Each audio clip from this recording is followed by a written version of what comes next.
Hey friends, Jill here. Welcome back to a Spring Willow farm.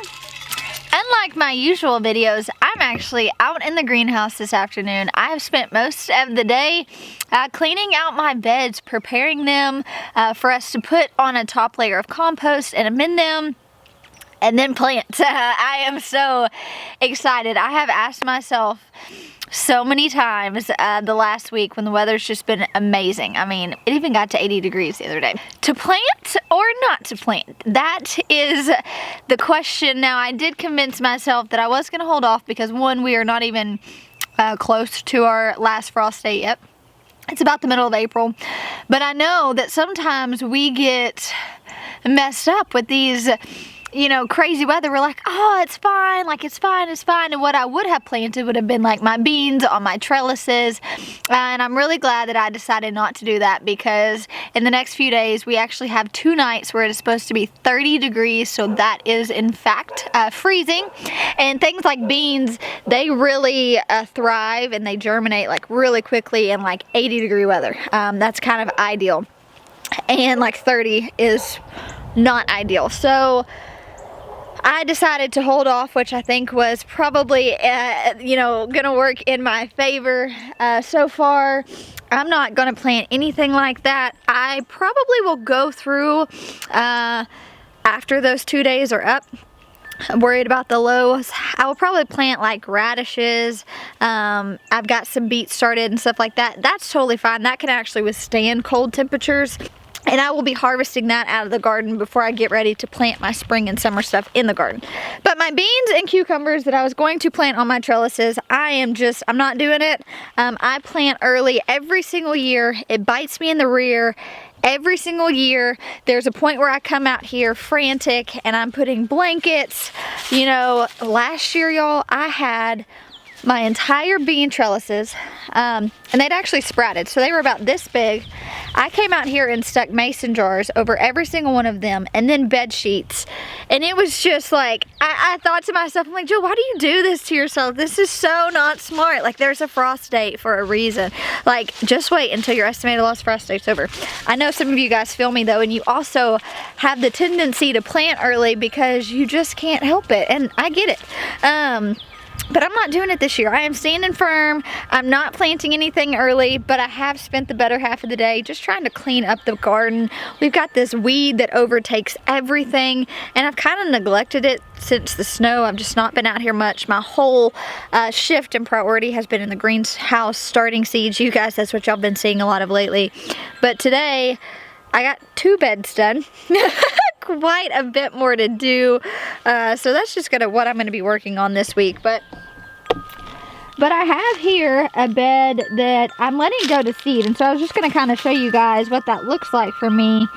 These are my collards. Now I can still eat these. These are still edible. But if you guys can see right here, these are flowers. So this is what happens when your plant bolts. So here were the leaves. It'll shoot this real thick stem and put out these little flowers. These flowers will actually turn into longer pods, and the little pods is what will have your seeds in them. So I am intentionally letting these go to seed so I can save them. I'm also doing the same thing with my scarlet kale because I do not have any more of these seeds. And so these get pretty long, and it's just really, really easy. I'm doing the same thing with my dino kale as well. So here's a really perfect example. You can see where it has flowered, and then the flower will turn to this and seed. So it's really cool. These are also really easy to save the seeds on. I've been trying to throw out some easy things to save the seeds from, because I know that when I first started gardening, saving seeds were probably the most intimidating thing to me. And that is because, one, I didn't realize how easy it could be, and two, I wanted to start with some of the harder seeds to save. Like, I wanted to start with tomato seeds, and that's a bit of a process, and I wish I could have told myself, Jill, start with the bean, let it dry, start with some sort of flower. Obviously, these, kales, it's super easy. So like I said, it just produces this stalk. And then the end right here will just end up putting off this little pod, and I wait until they dry. I let them go ahead and completely dry on the plant. As long as I don't need this space in the garden, I'm not planning on putting anything in here right now, and I'll just save all these. What I'm planning on doing years past, I have mulched with pine shavings. So I get the bag of pine shavings just at my local co-op. It's like $5 a bag. It's worked really well. And I've done that for the last few years. Prior to that, I did straw. And then I quit doing that because it would sprout up wheat seed a lot. And then I couldn't confirm that it wasn't getting sprayed. And so I just switched to pine shavings. Now the first couple years I did pine shavings, I really enjoyed it. It worked really well. It held the moisture in my soil really well. And then last year I started really having a problem with this bed in particular. My pine shavings were getting super compacted, which I'm about to try to show you guys. It just started getting really, really compacted, and it wasn't breaking down like what I had liked. And also my plants weren't growing. They were just taking a really long time. And a lot of people told me that they think it's because the pine shavings were releasing too much acidity into my soil, and it was causing my plants to be stunted. Now some of them have done fine, but like I had Salvanova lettuce starts that I put in last year, and they never did anything. They just had a hard time. My collard greens, I've had those in since the spring. I mean, I've had these collard greens in since the spring, and they're just now to the point where they are like have big established leaves on them. So when you think about that, that's kind of crazy. And also it's just really compacting my soil, which is not good. I want that light, fluffy soil. So what I'm going to do, I'm going through cleaning out all the weeds right now. I'm going to go ahead and just rake off this top layer. And we have this compost, which is just straw and leaves and mulch. Like, it's just really good. I'm going to go ahead and top dress that and then plant in there. Now, I don't have the pine shavings in every bed. Like the bed next to this one, you can't even tell that there's anything in there. It's fine. But the ones that I struggled with last year, I'm just going to be more attentive to that and make sure that I try to work to improve that. That way I don't have the same issues I had last year. So the Salvanova lettuce, I told you guys I planted last year. I got the starts from my friend Sean. They were really small. They never did anything.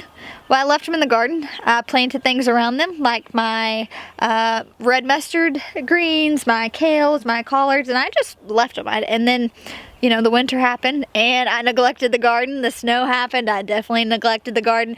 And now here we are approaching spring again, and I come out here to clean. And you guys, check out what I got. I have got the cutest little Salvanova lettuce, just like doing its thing, looking so good. So I am just really, really impressed with this. I've got some more down there, some tucked over there. So I'm actually going to keep this because I don't think it's going to boat for a while. It just thinks, oh, this is fresh new season. But I think it is so funny because this has been under a foot of snow. And this has actually been here since the spring. Like last spring. Is that not so incredibly wild? So I don't know. I'm going to let this go and just see what happens. But as you guys can see, I've got this bed cleaned up over here a little bit. I'm going to, this is good. I mean, I've got the leaves in here. I'm just going to let those stay in here and continue to break down and add organic matter to the soil. I do have one lonely rutabaga over here. I don't know. Sometimes I do that. Sometimes I walk through the garden. I'm like, how did I miss that? I think this is probably going to be one of those that I asked myself, how did you miss that, Jill? Oh my gosh.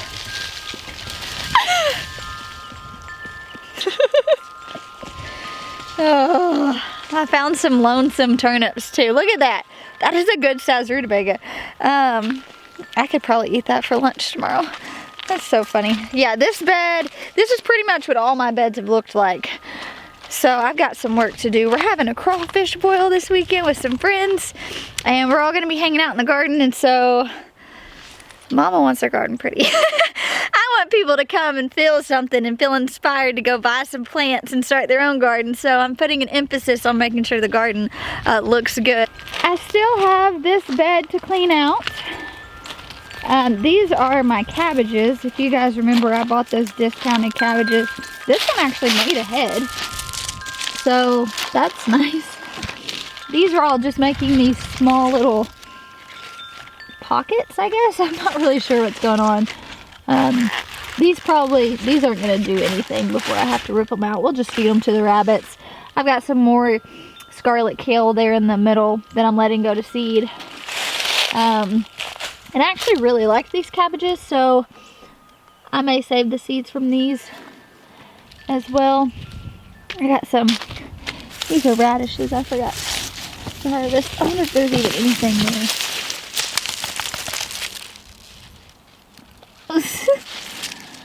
Oh, well, gotta be good rabbit food. Anytime I pull something out of the garden, Nathan says feed it to the rabbit. Oh yeah, that'll be good for the rabbits.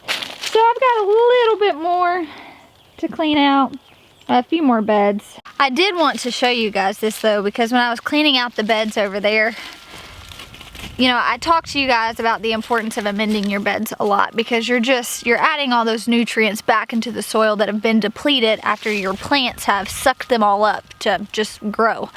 And when I was cleaning out the beds over there, when I was ripping up some of the grass and stuff like that, I was just noticing how deep and rich the soil is, which is so good, because I really have worked super hard to get this soil just to be good soil. You know, I mean, I've amended it for 3 years now, and it just is. It's good, dark, black compost, everything I could want. It's light, it's airy. So I really am just super pleased. I mean, look at that. It's so good. I mean, I am so impressed. So here's my little friendly reminder to you guys. If your plants weren't thriving maybe the year before and you're scratching your head on, oh man, I really don't know what to do, I would encourage you to get a soil test of some sort. I would encourage you to make sure that you're putting nutrients back into your soil. You guys know I refer to the soil and plants a lot like myself and my body. For me to perform well, you know, I need to feed myself well, and I need to put everything in that's gonna make me be the best me I can be. And that's kind of the same way I view it when it comes to my plants. I wanna put everything in my soil that's gonna make my plant be the best plant that it can be and produce the best fruit that it can produce. I also saw lots and lots of worms as I was cleaning out these beds, which was really, really nice. You want to create that nice ecosystem where they want to live in, all those earthworms and beneficial nematodes and stuff like that. I think it was this soil over here that was so good. I wanted to show you guys. I was just so impressed because it has been covered up with just, I mean, well, I'll show you. It's been covered up with all of these weeds. So be encouraged. Let me show you guys some real life, because I like to be a realist and I like to share some hope. This is what my garden looks like right now, right?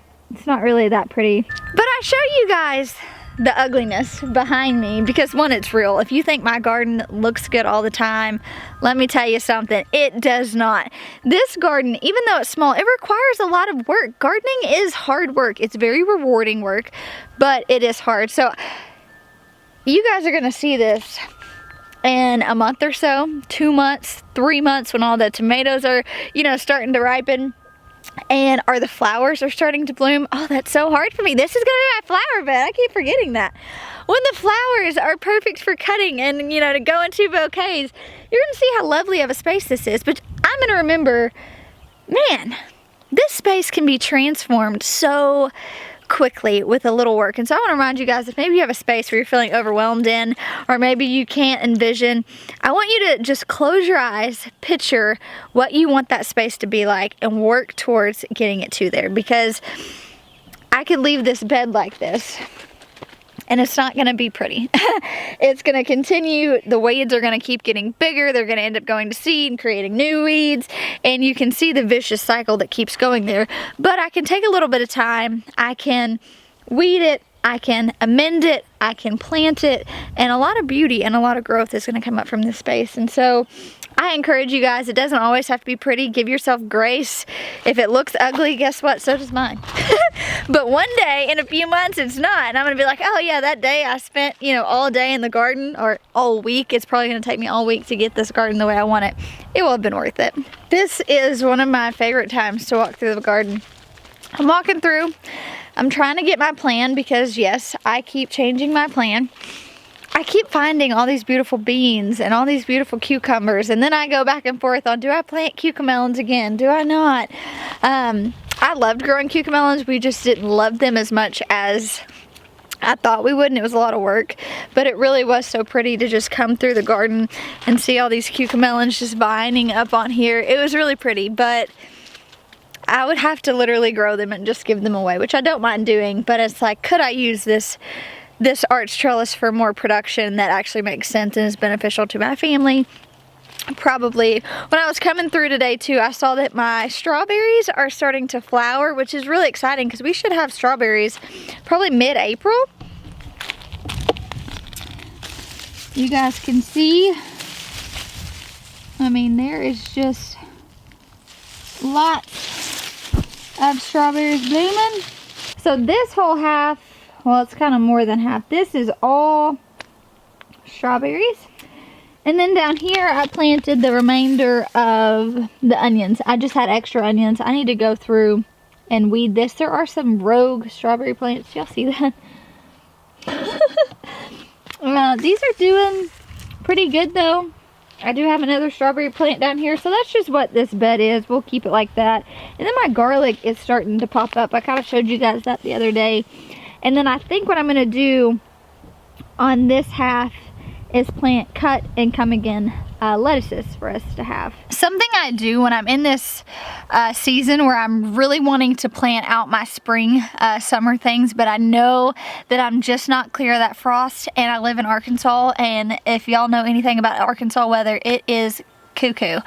So when I get in these moments where I'm like, oh, I really want to plant out my beans, or oh, I want to plant my cucumbers and get a head start and I can use them for juicing or pickling or whatever, I try to rein it in. And what I do, and I have found that this works really well for me, I will find something I can plant right now. So that would be radishes, turnips, beets, spinach, salvinova lettuce, cut and come again lettuces. I will plant my early spring things. You can go to a farmer's co-op or a nursery right now and you can buy your spring brassicas, which are very cold hardy and they are fine. So you could buy broccoli, cauliflower, cabbage, things like that. You could go ahead and be planting those out in your garden. I don't do that. We don't have a long enough spring here to where I can get a harvest off of those before they bolt and go to seed. Also, I don't have a ton of space to be able to grow a long growing plant like that. So I have to kind of pick and choose things with like my radishes. You know, those are average 30-day seed to harvest. So I know that I can go ahead and plant my radishes and be harvesting those before I'm ever putting my summer stuff up, and I can just have that bed space. And so those are things that I'm trying to be mindful of and think about. I did pick out some radishes that I was going to plant. I think they're in the greenhouse. We can go grab them. But that is something I do recommend. If maybe you got the bug and you've been bitten and you just want to plant something, go buy some lettuce, some spinach, something cold hardy that if, you know, it does get cold, it's not that big of a deal. You can throw something on. It's probably going to be just fine. It's golden hour in the greenhouse. So I started a tray today of bull's blood beets, this beet, and early wonder, and I'm actually going to transplant those out. So then I have a whole heap of radishes. I'm growing these just for Nathan, and I'm going to ferment them. He's already eaten all the fermented radishes. I've grown him. So I've got round radish, I've got the white icicle, the Helos golden radish, I've got, it's called green lubo. It's like a long oblong green. It has really, really good flavor. It's really good just eating raw. Daikon radishes from Johnny's, early scarlet grove, the Chinese red meat, which is also known as the watermelon radish, and just some Easter egg radishes. I got some more from Seeds now. I'm trying to remember what I got. I didn't realize I ordered so many. So I have a Pink Beauty.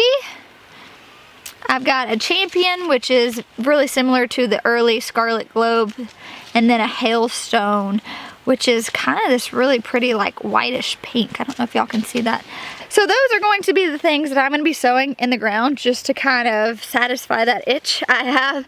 I was hoping I could plant them tonight, but I really want to figure out, I need to get all the beds cleaned first and then figure out where I really want things, what's gonna make the most sense. I also have to figure out, you know, where I'm gonna put all these beautiful sunflowers. Y'all saw when I potted these up the other day. Look how big they are now. Isn't that crazy? I mean, they literally have grown so much. I did these. This was the vlog I did when I went to Fayetteville. And look how big those little babies are. That's so awesome. Everything's looking really good. I ended up bringing my fan in here today. I'm going to do a vlog soon on telling you guys how I harden off everything. But right now, the greenhouse is full. My heart is happy. I'm always worried that I'm going to forget to turn the heater on. So I'm going to go ahead and do that now, even though it's kind of early. Just to make sure. Y'all. I mean, really, I think I've said this so many times, but it feels so real right now. Spring is coming. I'm going to be planting tomato babies outside pretty stinking soon, and I am so excited. I really encourage you guys, if you ever get into a place where you just like, you need some happiness during the winter, start some seeds, because there is nothing like coming in here on a cold day, or coming in here on a rainy day, or coming in here when I'm just having a bad day and looking around at all the life and abundance that is going to fill my garden, that's going to fill so many people's gardens that I don't even know. I think that is what's so cool, is I helped play a part in somebody growing food for their family. And that makes me feel really, really good. So next time I bring you guys out into the garden, it's gonna be clean. We're gonna have fresh beds, we're gonna have fresh soil down, maybe some radishes are gonna be planted. I don't know, it's gonna be really good, but it is just, I've spent so much time in the greenhouse and I love it. Like, I love being in that space so much. But I just miss the garden, you know, I miss feeling the soil. I miss dreaming and anticipation of what that space is gonna look like.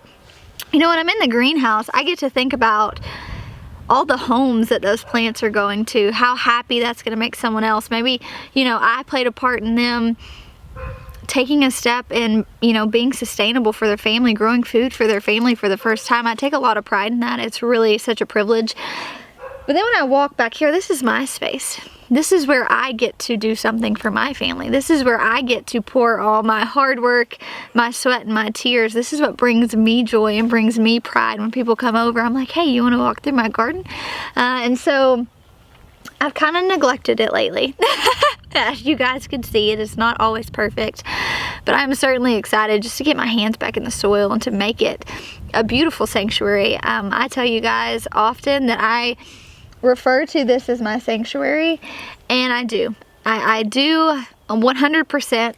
Right now it's looking a little sad, and we all have those moments where we need someone to come by and weed a few things, prune a few things, maybe put some fresh soil down. That way we can really prepare our hearts for the next thing. And so that's what I'm going to do to my garden beds. I'm going to finish weeding them, I'm going to mend them, and I'm going to prepare them for what the future is going to hold, and it's going to be really sweet. But thanks for hanging out with me. I'll talk to you soon.